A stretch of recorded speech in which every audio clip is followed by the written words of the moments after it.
So today we're going to review this PR 29279, which is about, it's like a simple test which will check if you're disconnecting properly, if you don't have enough service flags. And yeah, let's just do it. This is the PR. We'll read the description. So this PR adds missing test coverage for disconnecting peers which don't offer the desirable service flags in their version message. And then they've given a piece of code, like from net processing, C++ code. Apparently there is some lines here, like expect services from connection, doesn't have all desirable service flag, then we're supposed to disconnect. We'll look into what everything means in just reading the description. This check is relevance for the connection types: outbound full relay, block relay, adder fetch. And he's linked some other code from C++ side. Feeler connections always disconnect, which is also tested here. In lack of finding a proper file where this test would fit in, we created a new one. Happy to take suggestions there. And yeah, so it's basically he's just added a test here. Okay. So before we look into this test, maybe we'll explore more concepts and the context where this test comes from, understand all these terms, and then we'll review this PR. So I see maybe three different concepts here. One is what are service flags, what is a version message, what are connection types. So, and then this piece of code for which they're adding test coverage. So we'll look into that first, and then we'll go and review the PR.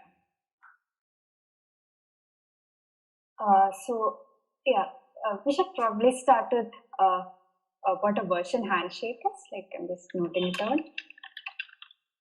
I think we've covered it in a previous PR review clubs. Anyone remembers what a version handshake is? Yeah, we did it in the BitDev session when you were explaining BIP 324. Yeah. You want to give it a shot? It's basically when two nodes try to connect with each other, they share. The version basically it signifies what services or what features the nodes are compatible with. So before they establish a connection with each other, they exchange version messages, which kind of specify what rounds these two nodes will be connected, what services, what features these nodes have, and whether they're compatible to connect with each other. Yeah, exactly.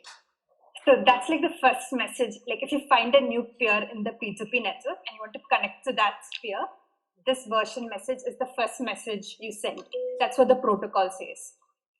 And as Faisal said, it will you'll basically tell the other peer that, hey, I'm supporting all these services, and the peer is also supposed to respond back with their version message, which will tell us which all services the other peer supports. So it's basically we sending a version, if this is my node, and then there's a peer, the very first, after I identify a peer, the very first message I send to the peer, it's a version message. And the peer is supposed to respond back to me with its version message. And also a verac saying, it's just a protocol thing which tells I've acknowledged this version message. And then once we get this, we also send back a verac message. So that's the version message. This is the first P2P messages which are exchanged between nodes and their peers. So that's what a version handshake is. And so maybe now we'll go into what different connection types are, because they mentioned a lot of connection types: outbound full relay, block relay, adder fetch. So we look into that. So Yeah, so basically there are two kinds of connections which can possibly happen, right? It's basically inbound connections and outbound connections. Like, I think it's pretty intuitive from the name what it means. Anyone wants to give it a shot, like what an inbound connection is? Like when your node tries to initiates the process of establishing connection with another node, then that node is that's an outbound connection. And when the other node approaches your node to establish a connection, that's an inbound connection. Yeah, exactly. Yeah, very good. Yeah, so those are the two main connection types. So an inbound connection is when like you receive an incoming connection from some other node, and outbound is the opposite, like when you initiate the connection to the other node,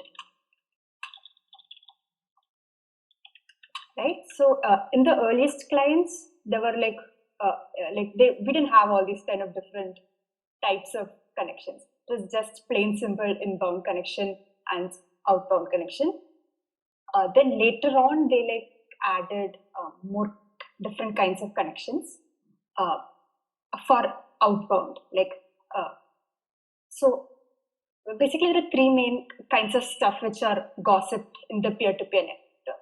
We will gossip transaction message, address message, and block message. By address, I mean the IP address. So these are the three main things which are gossiped in the peer-to-peer network. So they found out that they wanted, in some cases, like supposing okay, let me just go and look into it.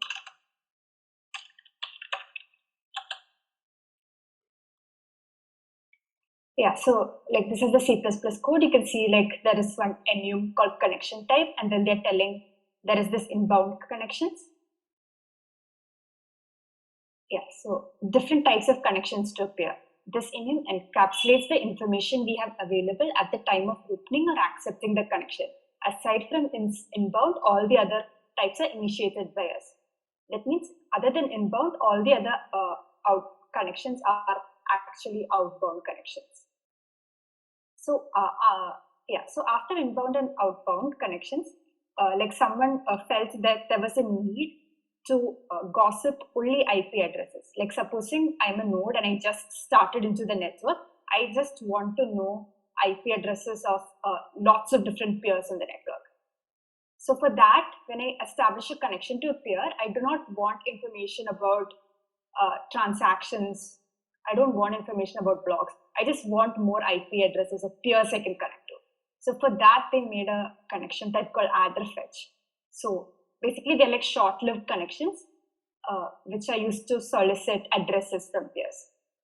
So when you first start a node in the network and you literally have no other peers, this addr fetch connection is made.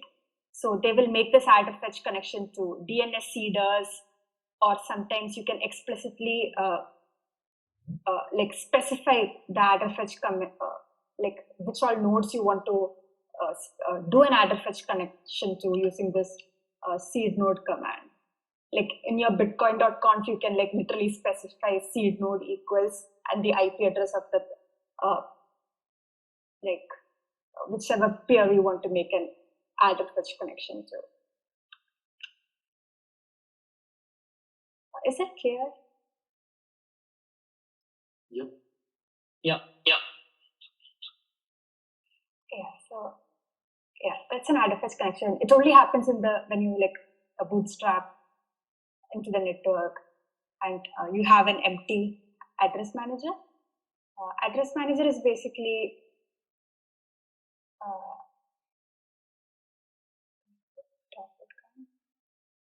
this is your peers.dat. That's your address manager, which we'll be calling adderman. And so whenever they say adderman, they actually mean this peers.dat file. So so those are go on.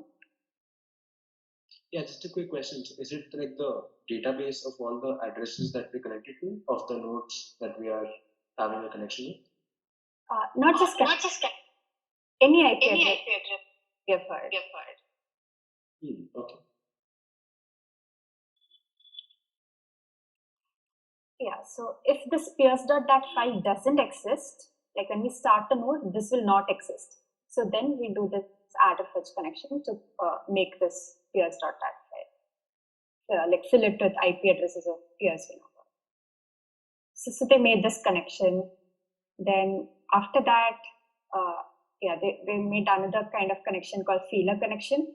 So it's also basically another short-lived connection. You basically just connect to a node just to know if it's online or not, because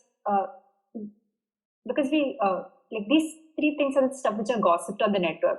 So it's not necessary that all the IP addresses we get are addresses of online nodes. They could be fake, like maybe someone is just trying to spam us or anything.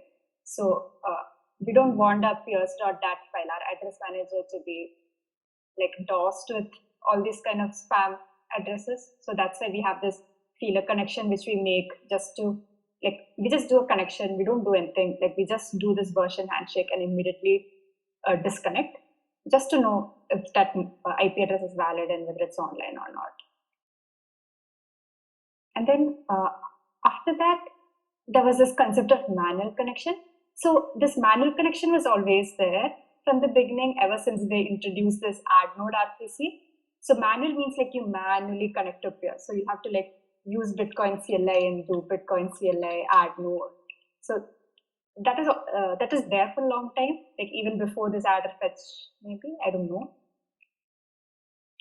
I think I've like written a summary about that somewhere.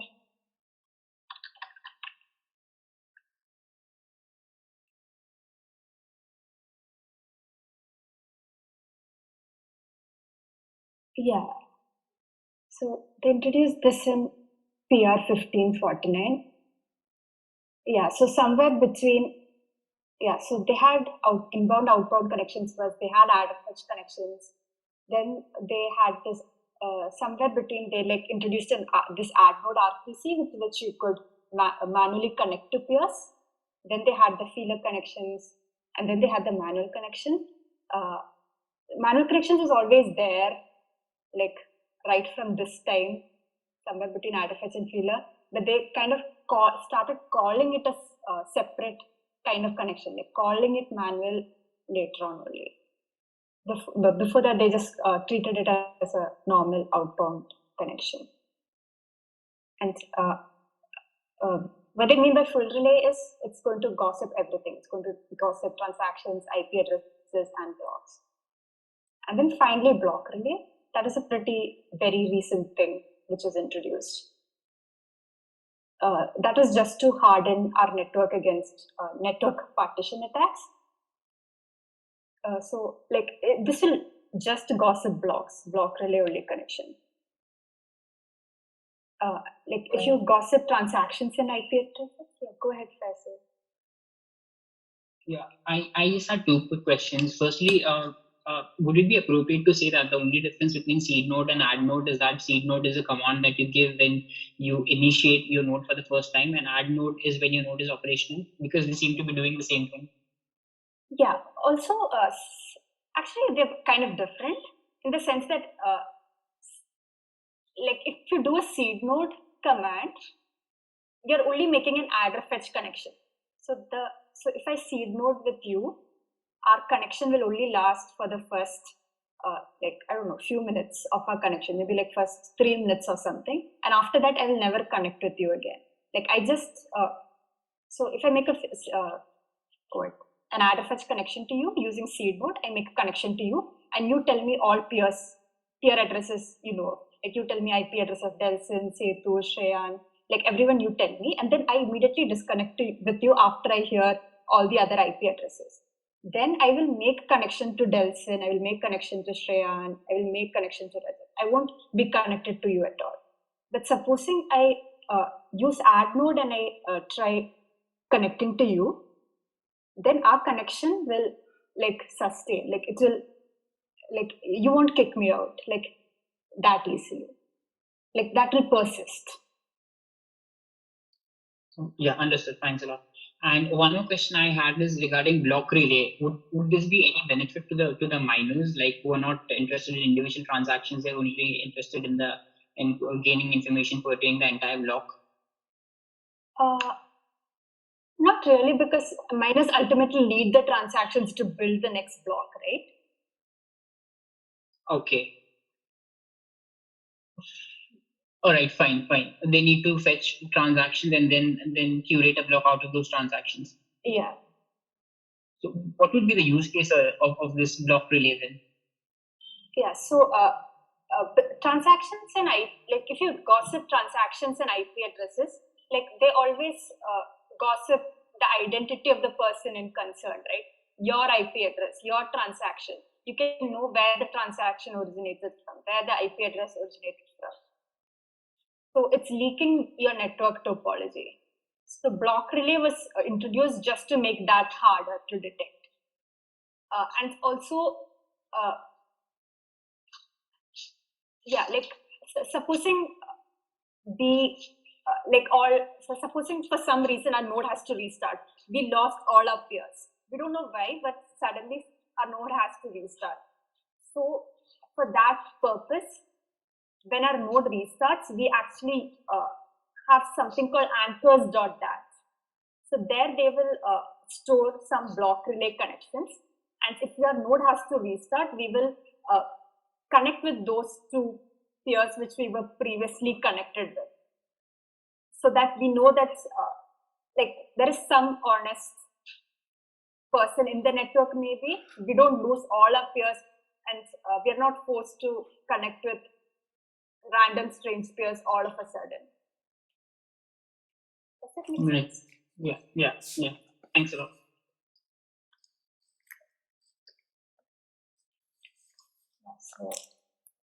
So those are the different connection types.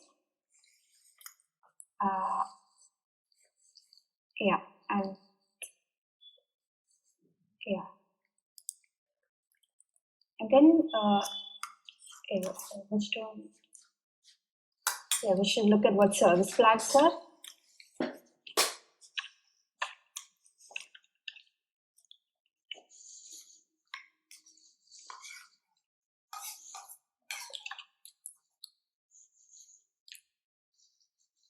So this is again an email, and it's basically a 64-bit integer, and it's basically telling you what kind of services your node supports.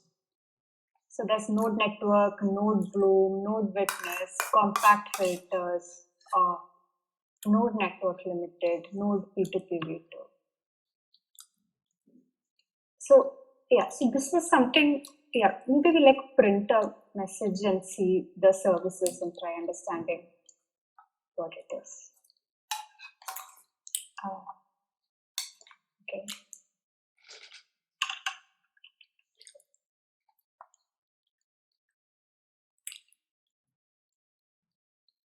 Oh, I have not checked out the PR.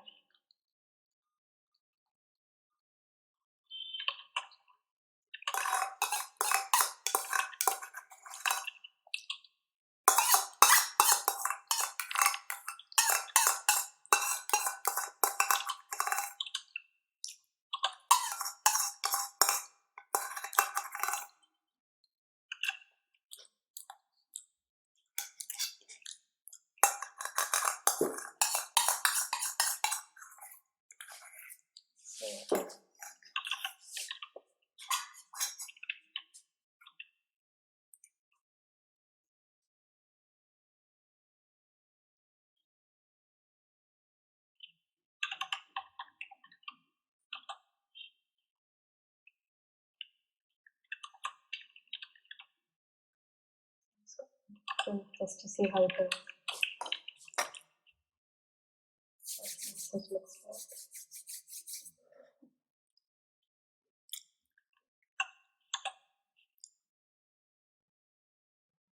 So you can see that this is one kind of version message. and it has something called end services, and then right now it's set to 1033.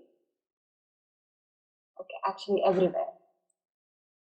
So yeah, so what it means is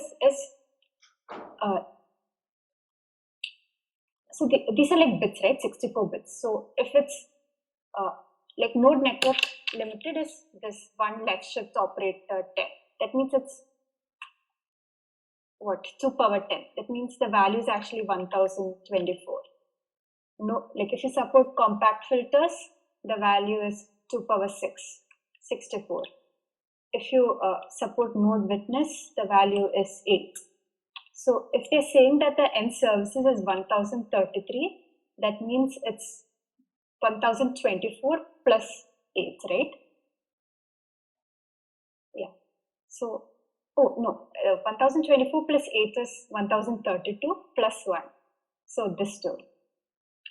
So that means your peer here, like all the peers here, they're like supporting node network, node witness, and node network limited.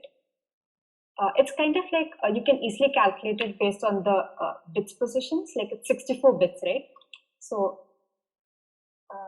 you'll start counting from 0, 1, 2, 3 up to 63, and then so if the 0th position is set, it means you support node network. If the 2nd position is set, it means you so like you can fill each position with ones or zeros. That's how binary works. So if the 0th position is set, it means you support node network. If the 2nd position is set, it means you support node bloom, and that's how you can calculate what all services your other node supports. And then they've apparently reserved bits 24 to 31 for temporary experiments. Yeah. And the common services which they support are node network. Node network means that the node is capable of serving the complete blockchain. It is currently set by all Bitcoin Core non-proof nodes and is unset by SPV clients or other light clients. So they would use node bloom, that the node is capable and willing to handle bloom filter connections. There's node witness if you support SegWit. There's node compact filters. It's for light clients if they support block filter messages. And this node network limited, again some with 159. It's the same as node network with a limitation of only serving the last 2 days block to save bandwidth. And this is the 324 encrypted. Yeah, go ahead. Is it possible to indulge in, like, for instance, if a node has both the node, I mean, it claims that both the services are available, node network limited and node network, right? Node network basically means that the node has the entire copy of the blockchain, whereas node network limited, as per the definition, means that it only has the copy of the blockchain of the past 2 days. Is it possible for a node to lie and like show conflicting flags, both node network and node network limited? Yeah, it's totally possible.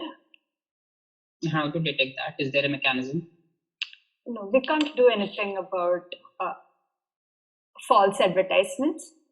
So if the only way to know if they actually support node network.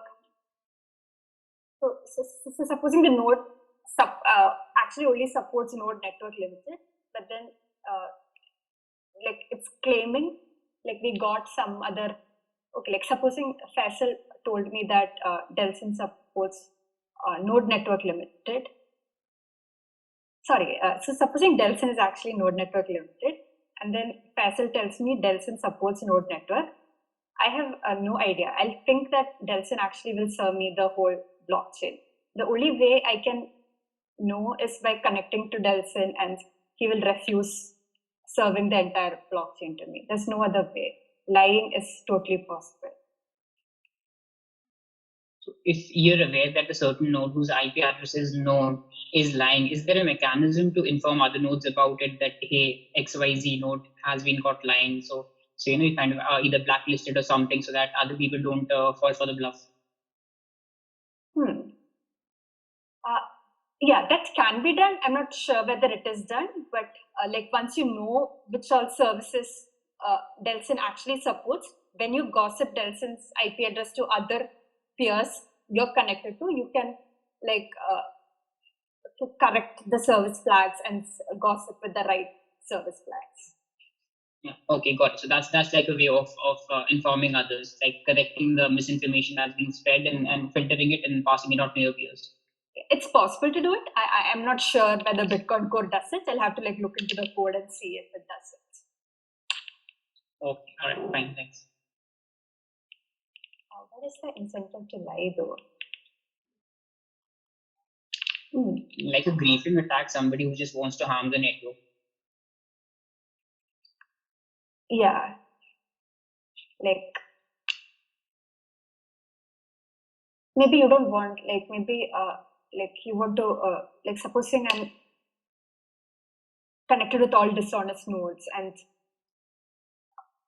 like they don't want me to connect to honest peers, so they will keep sending me all honest peers I know about with wrong service flags or something, so that even when I try a connection it doesn't work smoothly. I'll have to disconnect or something. Right, that could cause an eclipse attack too. That's what's an eclipse attack, right? Like they prevent you from connecting to honest nodes and you're only connected to dishonest nodes. Yeah, that's a eclipse attack.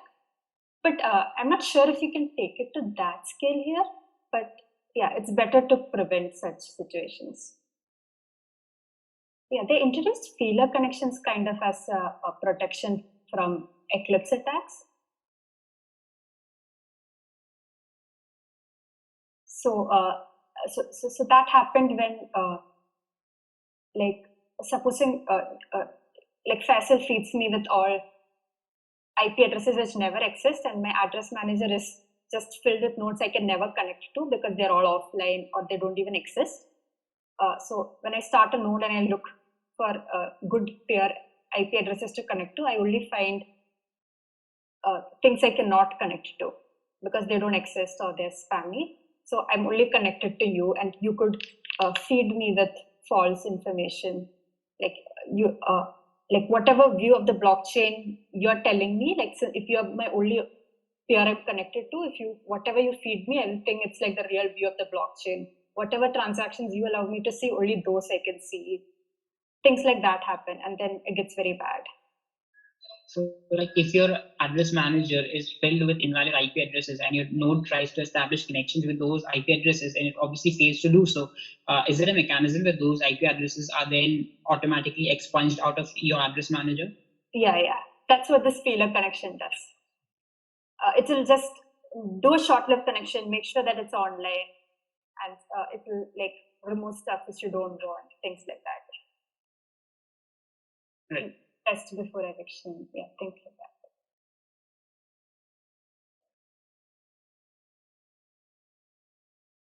Yeah, so we looked into what service flags are. Yeah, we saw the version message. There's all these kinds of information.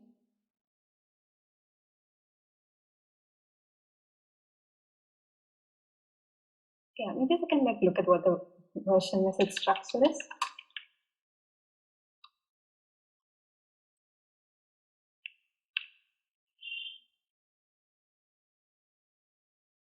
Okay, so they're saying there's the version which identifies the protocol version being used by the node.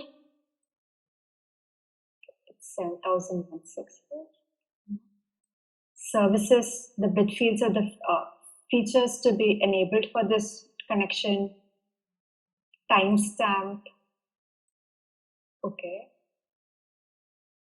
The address received, the network address of the node receiving this message, address from, yeah, from where it's coming.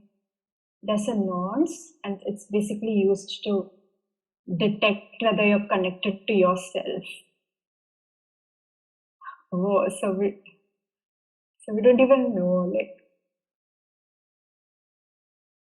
yeah. So I think they're talking about, like, supposing if you're connected by a Tor or something, and you get a version message, and you don't even know if you're connected to, if the peer is you yourself or if it's someone else. And the only way they apparently recognize it is by using the nonce.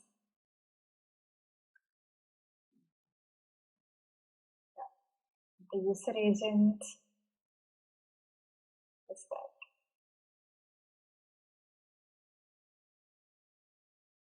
Oh, it's BIP14, protocol version and the user agent. This document, Bitcoin will be referred to as the protocol, while Satoshi will refer to the current client in order to prevent confusion. Bitcoin as a protocol began life with Satoshi client. Now that the community is diversifying, a lot of alternative clients are there in Java, Python. Embedded in the protocol is a version number. Oh, so that is what this 7016 is. Primarily, this version number is the version and the get blocks message, but is also in the block message to indicate software version. Currently, this version number is same as a client. Also, they wanted to separate this thing.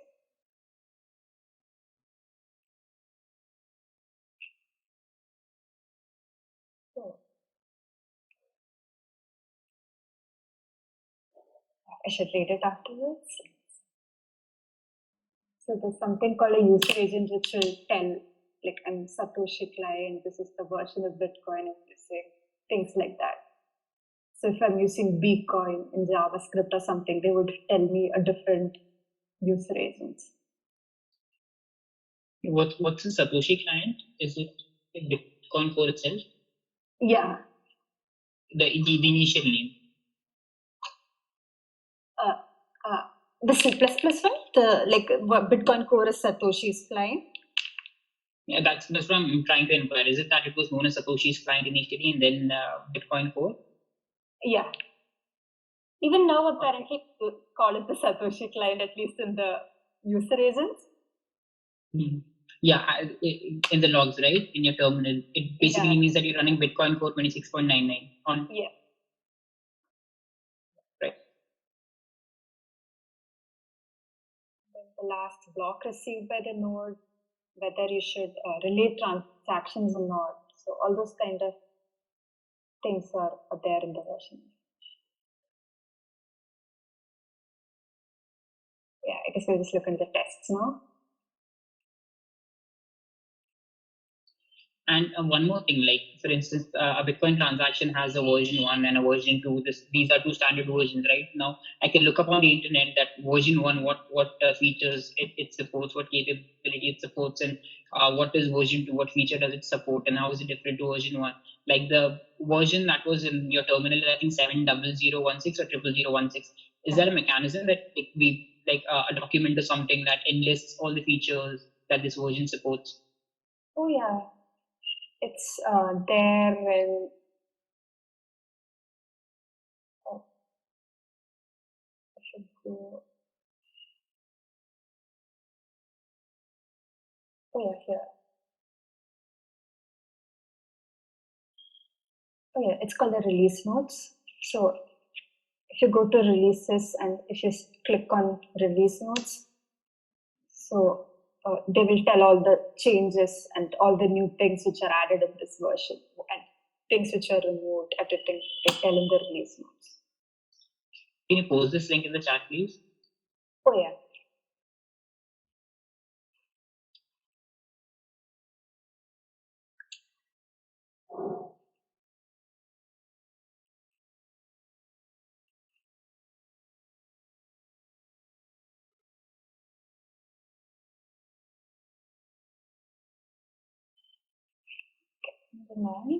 Yeah, so like if I'm looking at the PR, it's basically just this file, this test, we'll go through it, and then they basically added that file into the test runner to be run.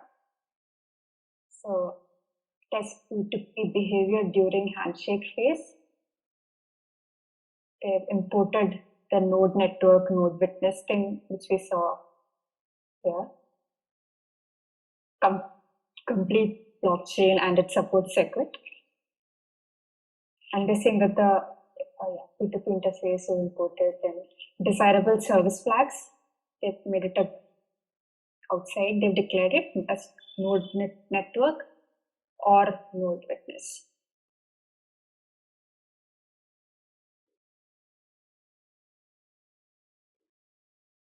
So, like, I'm wondering what the, like, if you print this, the value should be this plus this, right? And just node network is 1 and this is 8, so it should be 9.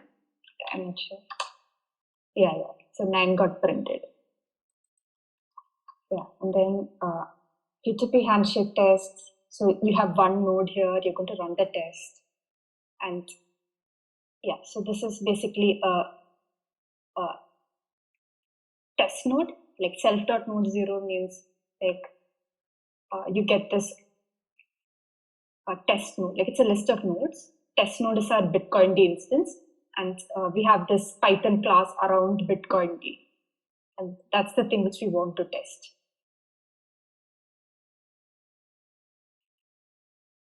Yeah, so that's our main Bitcoin D process, the node.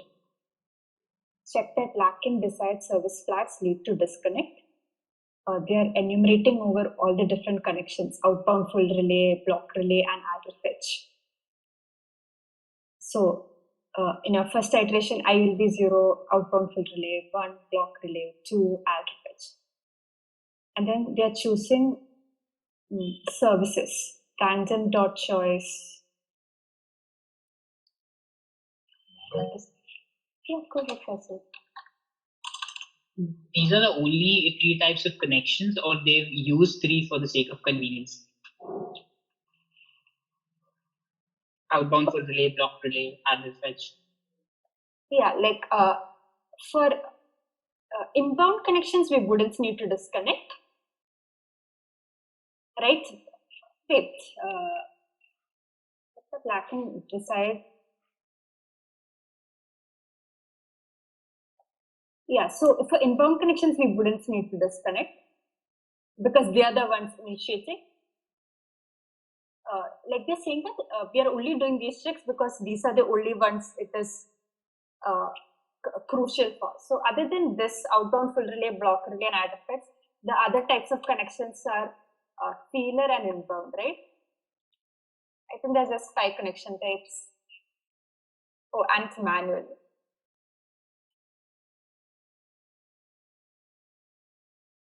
In inbound connections, you won't even connect if the other node is not compatible or providing services that you expect them to. So if it's an inbound connection, so this is our peer and this is our node. So the peer will just send us the version. Like we have no control over it. The peer just sends us the version. And I mean, there's no reason for you to connect and then disconnect with them, right? When they send you the version, you already are aware of like what version they support, what service flags they have, and if you don't want to establish a connection, you will reject that process of initiating the connection with the peer. Yeah. So that decision is up to the peer whether they want to disconnect or not, because that peer is the one doing the initiation. So if you don't want to initiate a connection with somebody, like somebody wants to initiate a connection with you, but you are not interested, so I mean, they cannot forcefully establish a connection with you, right? I didn't understand. You want to establish? I mean, there's a peer on the network who sends you an inbound connection. They want to connect to your node, right? But you don't want to connect to that node for any reason. Yeah. So I mean, it's up to you whether you want to connect or whether you don't want to connect, right?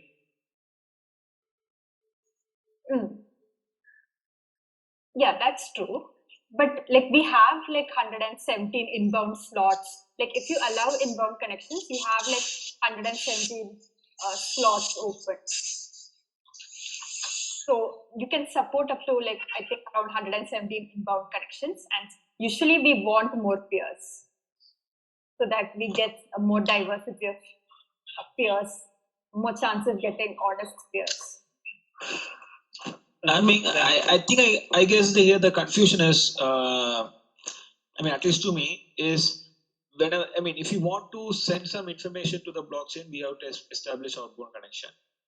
Without that, we can't send some information. Is that true? Or let's say we have received an inbound connection from the peer and the connection is already established. Then we can simply send the whatever the information that we want to send to the peer, or should we, if you want to send something, we have to again establish an outbound connection? No, it's the same connection. Like It's same connection. It can work with the same connection, right? But Yeah. but is there a code to check? I mean, with the version number, we can decide all the service flags available. yeah, we can check. Like maybe we can look in the code. Yeah, like this is the area of the code, right? So yeah, this is inside process message. So once you get the version message, what they're doing is they are like decoding all those fields we saw in the protocol.cpp, all the version, services, timestamp, like they're getting all those info out. And oh, what is this? If you're not an inbound connection, that means if you're an outbound connection, you will overwrite all the existing services. In contrast to this,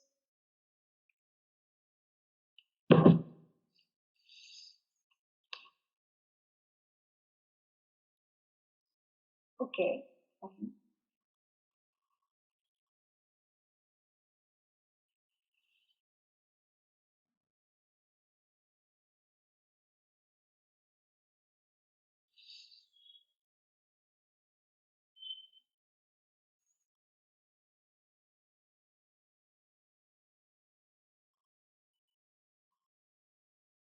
Yeah, so maybe they can actually do it faster.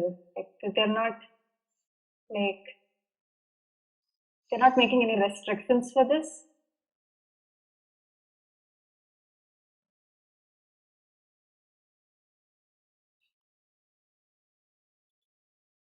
Yeah, that's a good point.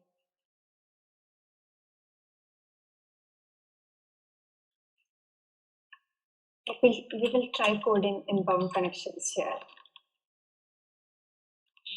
Yeah, and one more reason. Say, what could be? I might have missed it. Say, what are the reasons that we want to reject some outbound connection? Right. I mean, if you are, or if I'm understanding, if I initiate an outbound connection and for some reason, based on the service flags, right? What is the what is the incentive for me to reject that outbound connection? Oh, like supposing you want SegWit and the other node doesn't support SegWit. So Okay. you would be in a better place connecting to a peer which supports SegWit than a peer which doesn't support SegWit. So in that case, Okay. you would put your outbound slots for a better quality pair.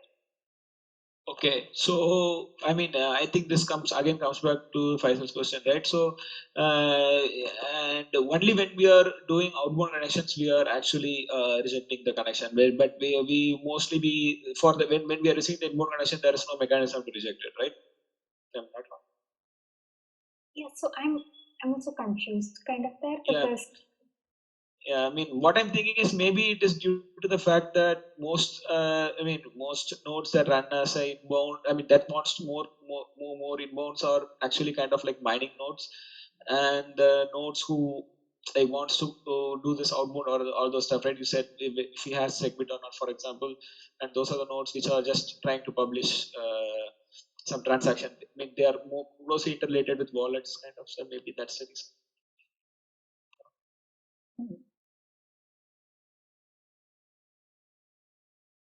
yeah, maybe yeah, like I'm thinking that the disconnection, like if I'm the initiator, I can make the decision whether I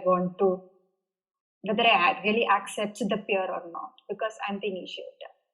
But if I'm receiving the message and I'm the responder, and like suppose the other node says I support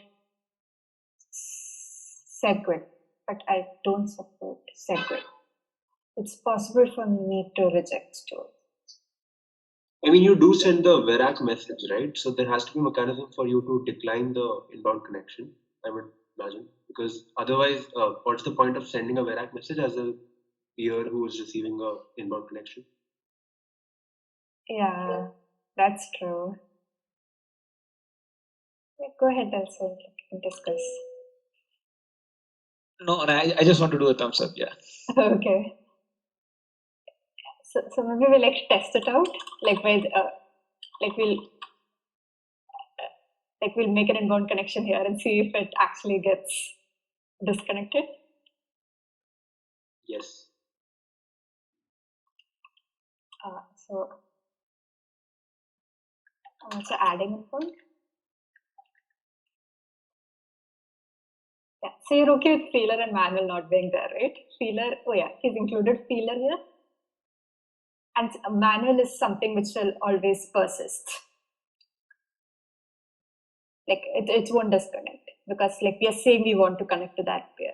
And even if we are disconnected, like there are options in add node RPC to do a one try connection or to keep trying till you get connected. So yeah, it's just inbound. It does not need code. I'm just trying to.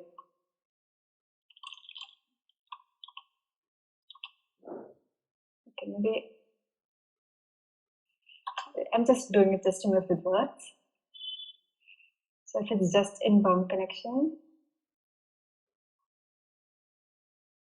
we're just going to add a p2p connection. What is the services variable doing there? Why are we randomly choosing one of the node network, node witness in zero message? Yeah, so basically we are supposed to connect only if we have all the desirable service flags. So we want both node network and node witness to be there. So what the code is doing is it's just selecting one of them. Like it's either selecting nothing or it's selecting. So instead of zero, they could actually put node none, I think. That's another Right. input. I think it's or, right? It has to be one of the node network and node witness message. Or is it an and operator? Is this a Which single operator? Or this, operator is it? Yeah. yeah, or operator. Right. Yeah, so this should yeah, whatever. Like this could be node one, that's something we can put. So they're just choosing one of this. So for example, like they're saying they're only supporting node network. So supposing this random dot choice selects only node network. So the final services we have is actually node network, right? So if you do node network and the desirable services flag, you'll see that node witness is not supported. So it's not supporting SegWit. So that means we should disconnect. Okay. It's just a mechanism to select one of the services. Like we will successfully connect if all of these services are there. So this is to force connection by selecting just one of the services and making sure one of them isn't there. So we disconnect. Makes sense. The point of the PR is to intentionally make it fail and disconnect. Yeah. Right. Okay. Yeah. So if you do and add p2p connection, so that's how you do inbound connection.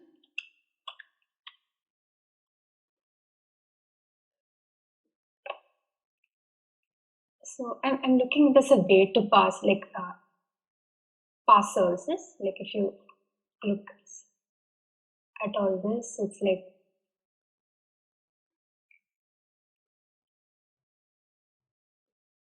it's just taking the P2P interface, sometimes a destination port.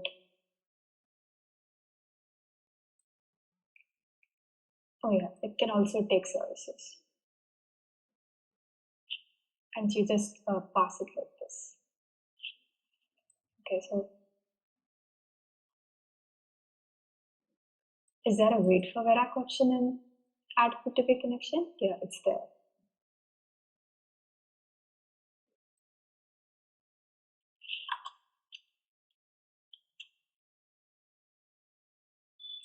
So hey, just test this one.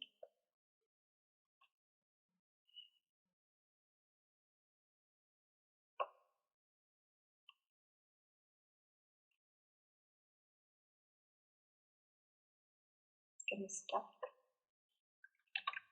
Look at the logs.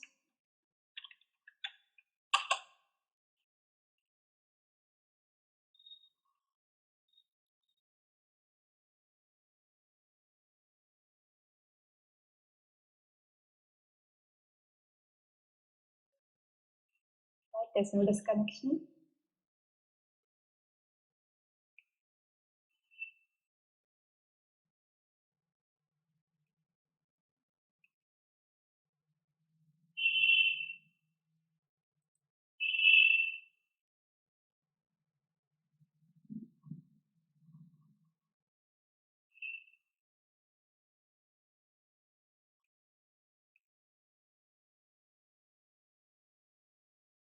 Oh, so for some reason, inbound connections don't do disconnection.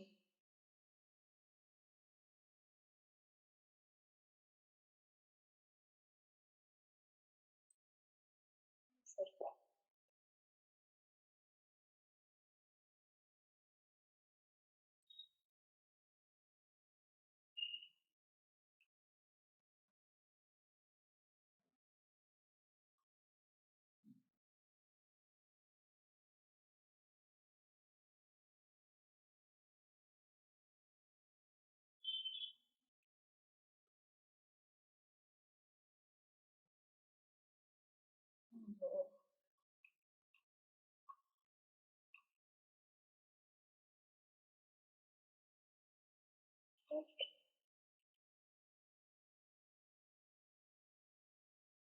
immediately push the version, like we sent back the version here, but somehow it doesn't get in here. Why doesn't it get in here? Oh, so it doesn't even get in here because of this function, like it's guards expected services from connections.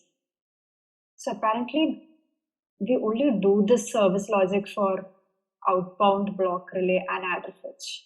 We don't guard inbound connections. We don't. Oh, okay, that makes sense. So apparently how the protocol works is for an inbound connection, the peer is the initiator. Like inbound connection to my node means it's an outbound connection from the peer, right?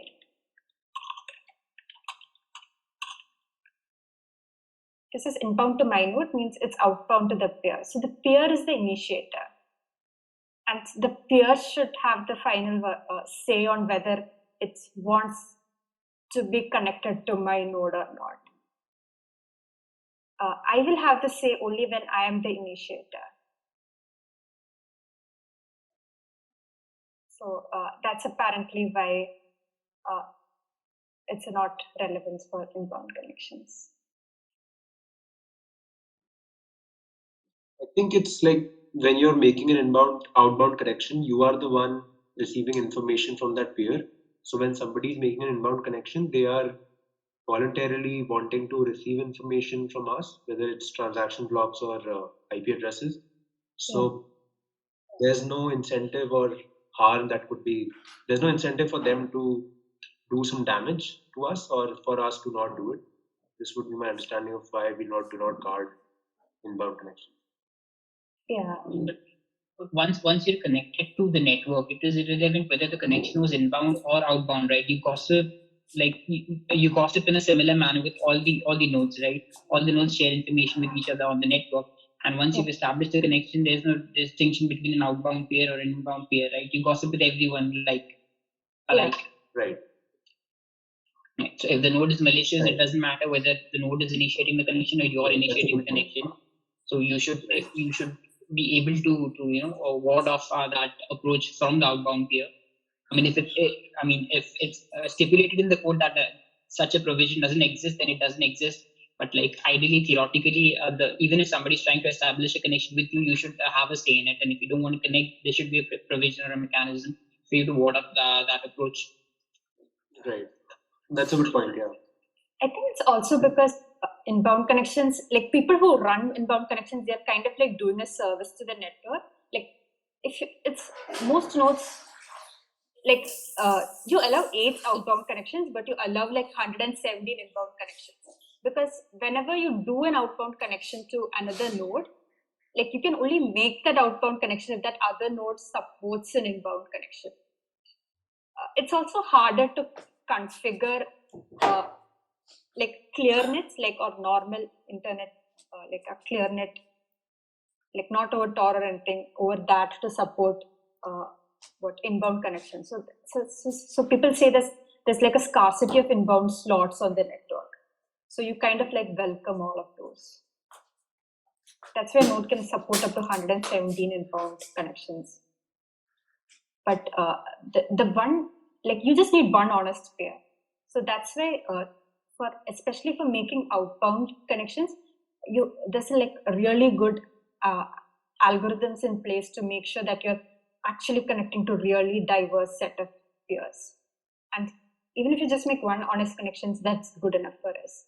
Inbound connections are kind of run like a service to the network, and they are needed.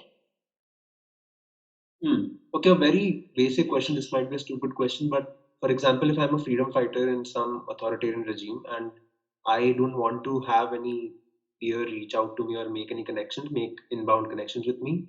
So is that an option A? And B, if it's not, then does it cause any harm, any privacy leak my data? Yeah, like it's totally an option to not allow inbound connections. Like for Right. example, it's very easy to set up a node just to do outbound connections. Like you don't need much technical knowledge about how the internet, like all the IP stuff work if you're running it on clearnet. So a lot of nodes just outbound connections. Okay, thanks. Yeah. What is the second question? Oh, like privacy leaks. Right, yeah. Right. Is there any private data? I do leak my IP address, right? When I'm making a inbound connection receive. Right. Even if you make an outbound connection, you're leaking your IP address. Right. But if I connect through a VPN, do I surpass most of the threats? Is that good enough?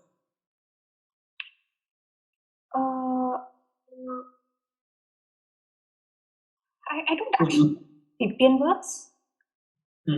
But I think it. For Tor, yes. Okay. So Tor masks my IP address, right?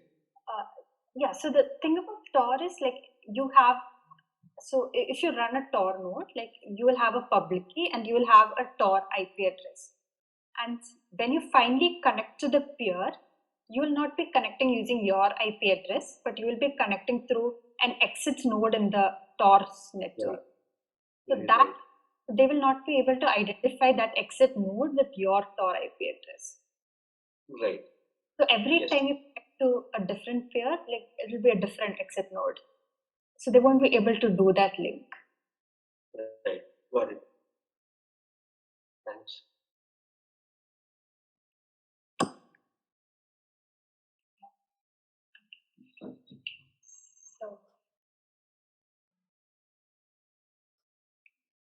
So moving on. Yeah, it doesn't apparently work for inbound connections.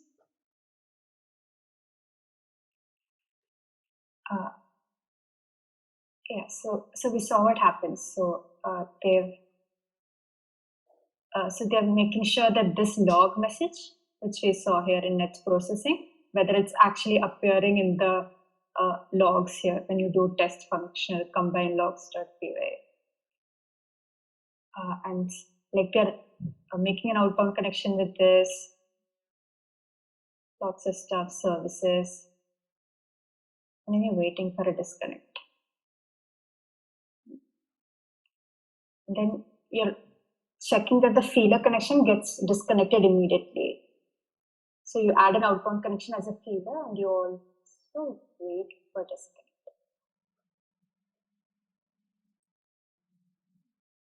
We can actually look at the logs here.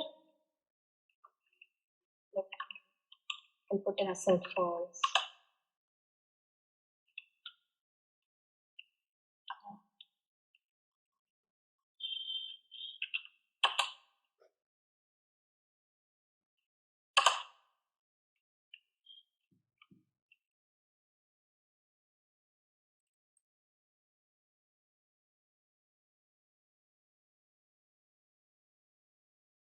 Yeah, so you can see that in the logs, this message has come, does not offer the expected services. It's offered 8, but then you expected 9 in disconnecting. Yeah. But I think there's a problem here.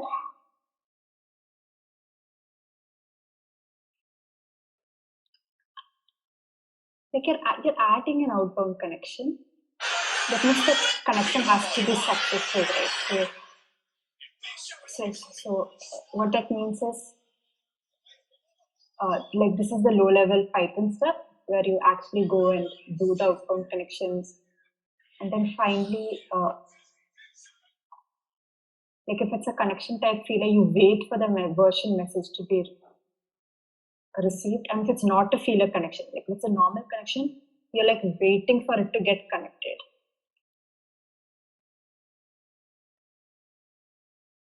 So it's possible that it gets, like you're waiting for it to get connected. And then in the test, you're also waiting for it to get disconnected. So you're like waiting for a successful outbound connection, and you're also waiting for it to get disconnected. So it's possible that it gets disconnected before it even hits the wait for connect condition. Like we know it should disconnect because of that service flags not matching. And it's possible that the disconnection happens even before like this gets hit, right? Does that make sense? It does. Yeah. If it's not supporting the fact that you need, it's not providing the services that you need, it should disconnect before getting connected. Yeah. So, But that would be like that would be a rejection. That would not be a disconnection, right? Because you did not connect in the first place.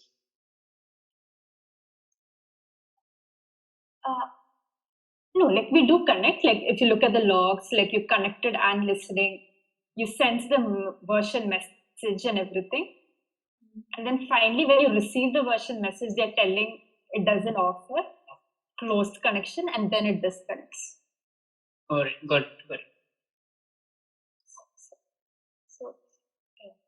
So my concern is whether this disconnecting thing can happen before the code even reaches this wait for connect. In that case, the test would be flaky. Like how does it even pass?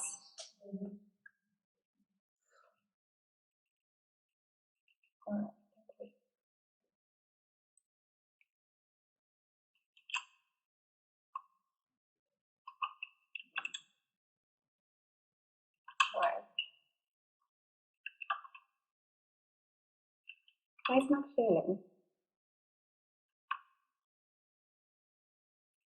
Maybe we should like run it in a loop or something.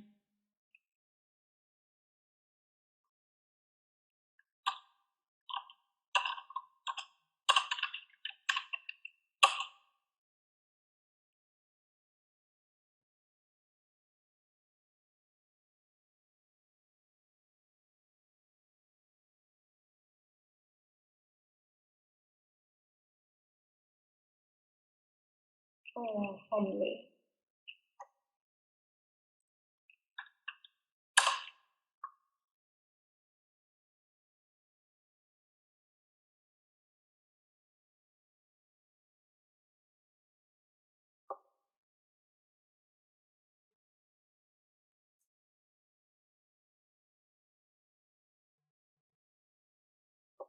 Yeah, I think here it's that issue. It doesn't offer the service, it disconnects. But then you're still waiting for connect in this outbound connection code.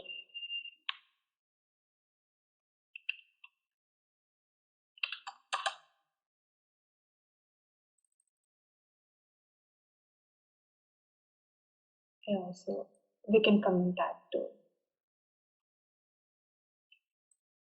Oh, we're already over time.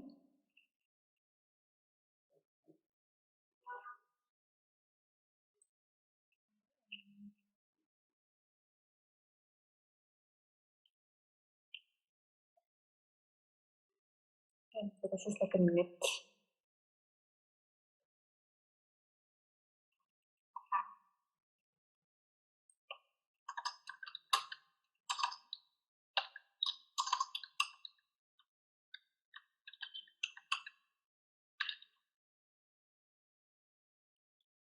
It's called node man, right?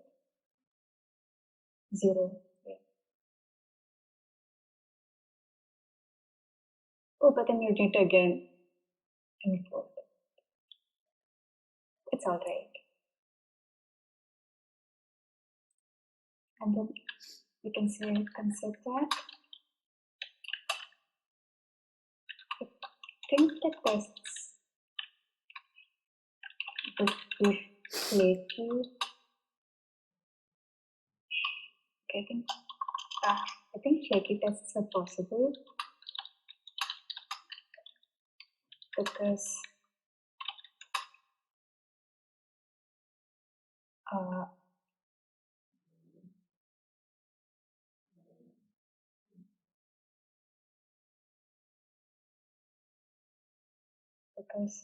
disconnection could happen before an add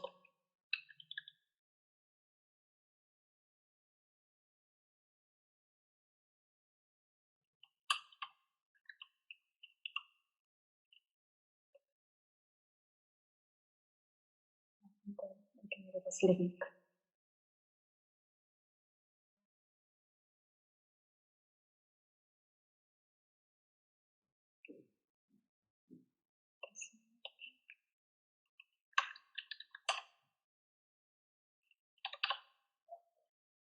Just that line.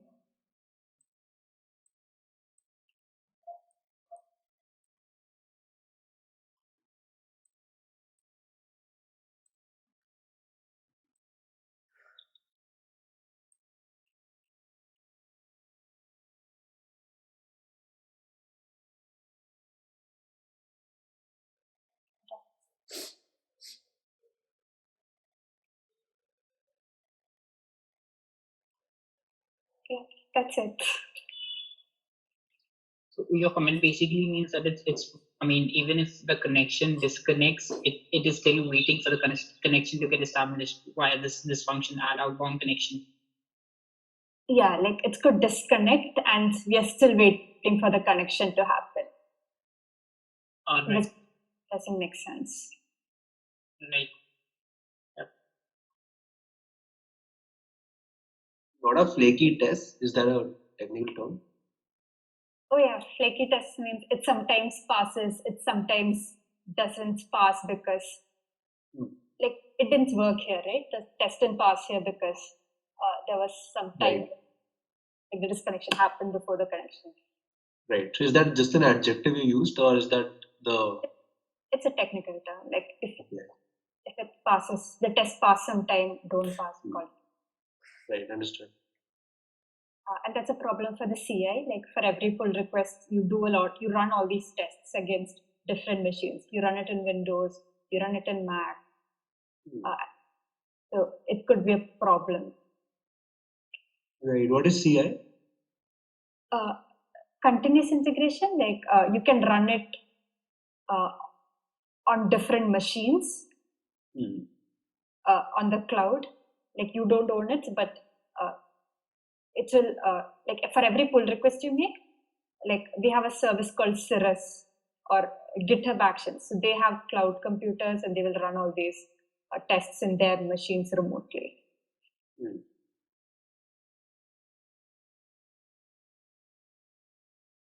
So it's very cool that we can get to test against different systems for every pull request. Right. Is that like a mandatory test to pass through for the PR to be successfully merged? Yeah. Right. Makes sense.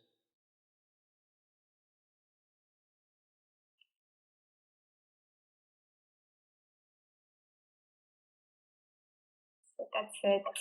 I think we've crossed the time limit. But thank you all for Yeah, joining. this is a great session. So thank you for walking over even the basics of concepts in the whole PR. Yeah. Thank you. Thank you for listening. Thanks a lot, Stardust, for good night. Good night.